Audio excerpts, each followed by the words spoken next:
We say these things to you because you don't really know how important you are to the equation. And because you don't really know how important you are to the equation, often you squander your importance by being reactionary to what's already manifested instead of being wise in your energy flow in the creation of the new. Did you follow that just a little bit? When you see something and you know you don't like it, and that's all right, that's what step one is, but then you stay fixated on what's wrong with what you don't like. You hold yourself in a pattern of vibration that does not allow you to be the receiver of the improvement, because the vibration of the question or the problem is different than the vibration of the answer or the solution. So what we're really saying to you in the lightest way we can say it, and we think you can follow it given the questions that we just asked and that you just answered, you're sort of, most of you, stuck in step one. Sifting and sorting and evaluating what is. So enamored with the physical creation that you've forgotten that you're creator. It would be like being a really wonderful artist who has created a really magnificent statue, and then you just spend the rest of your life, this isn't really as magnificent as we're describing, but then you just spend the rest of your life admiring what you created that time way back then, and not allowing the juices to keep flowing. And so the satisfaction factor of this creation, no matter how magnificent it once was, or no matter how many people once thought it really was beautiful, it will not continue to satisfy you for very long, because what satisfies you is reaching for more and finding a way to line up with the more. What satisfies you is being an extension of source energy and allowing that source energy to flow through you real time. And so when you are reacting for more than a moment to something that's going on in your human environment, when you're reacting to it and holding your consciousness about this thing that you are not really enjoying or not wanting, then even though you've launched rockets of desire, and even though source is all over it, and even though streams of consciousness are flowing to it, and the energy that creates worlds is already flowing toward the creation of the new improvement, if you're holding yourself in awareness, in reaction to the problem that you don't want, then you never become part of the solution, and you never feel satisfaction. You never feel a moment of satisfaction, because you know what satisfaction is? Satisfaction is just a word. Like so many words, satisfaction is a word descriptive of the way you feel. And satisfaction is the best word that Esther can find that means what we mean when we say the blending in any moment of the perspective of your human perspective and the perspective of your non-physical God force perspective. When you are looking at anything in a way where you are not in the moment introducing resistance because of a sort of varied, flawed premise from who you really are, you feel satisfaction. In other words, let's say life has helped you to realize that you really could use more money. And in your awareness that you could really use more money, and that awareness might come up often, many times in a day, let's say. So every time that happens, you launch a rocket of desire, a request really for more abundance. And each time you do that, your abundance grows vibrationally in what we are referring to as your vibrational reality. It's like the beginning steps of the creative process.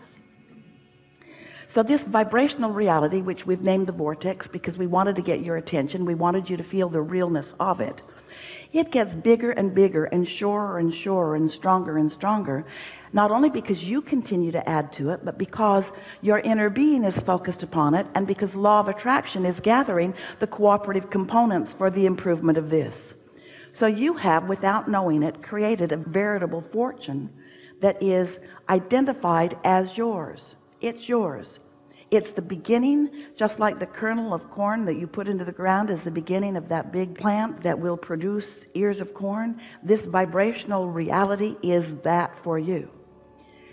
But if you are humanly natured, if you are enamored by seeing, hearing, smelling, tasting, touching, if you are not remembering that you are a vibrational creator, then you might be still standing over here in the discomfort of the money not being here yet. It hasn't manifested, and so you're holding your attention so much on what is and having knee-jerk reactions to that.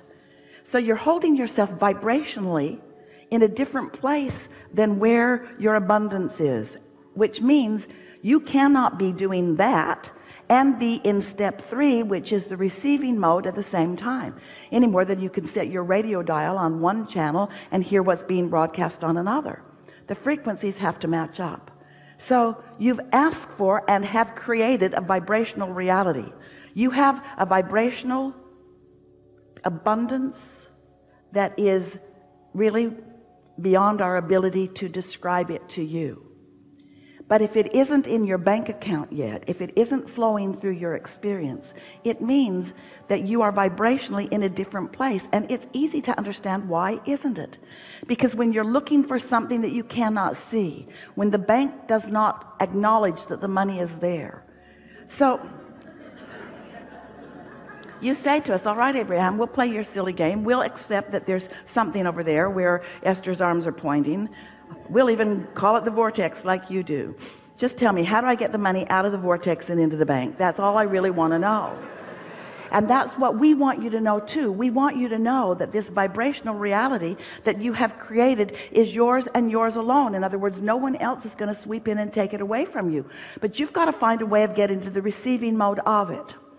So if you've been listening to us for a while, we've been telling you all kinds of suggestions about how you might do a better job of getting into the receiving mode. But what so often happens to you is that you have a knee-jerk response to something, and then you do a process, something that we've offered or someone else has, that makes you feel a little better for a moment, but you don't often really get to that place of knowing that what you're asking for is really real and is really yours and is really coming. Because there's something so objective about looking where something isn't that makes it feel odd to talk about it as it is. And you listen to us, we say, but it really is, it's vibrational, you can't see it yet. And you want to believe that, we want you to have faith that it's there. But mostly you say, I'll see it and then I'll believe it. And that's easy, isn't it? Only problem with that is you're seeing what others have believed, because they had to believe it before they could see it. And so if they believed it, then they saw it, and then there it is for you to see. And then you say, whoa, whoa, whoa, whoa, whoa. We need to do something about this. There seems to be something going wrong, because whatever is happening, however it's getting created, I don't like it that much. And we want you to understand that you get to modify it for yourself all day, every day. And that the energy that creates worlds is backing you up in support.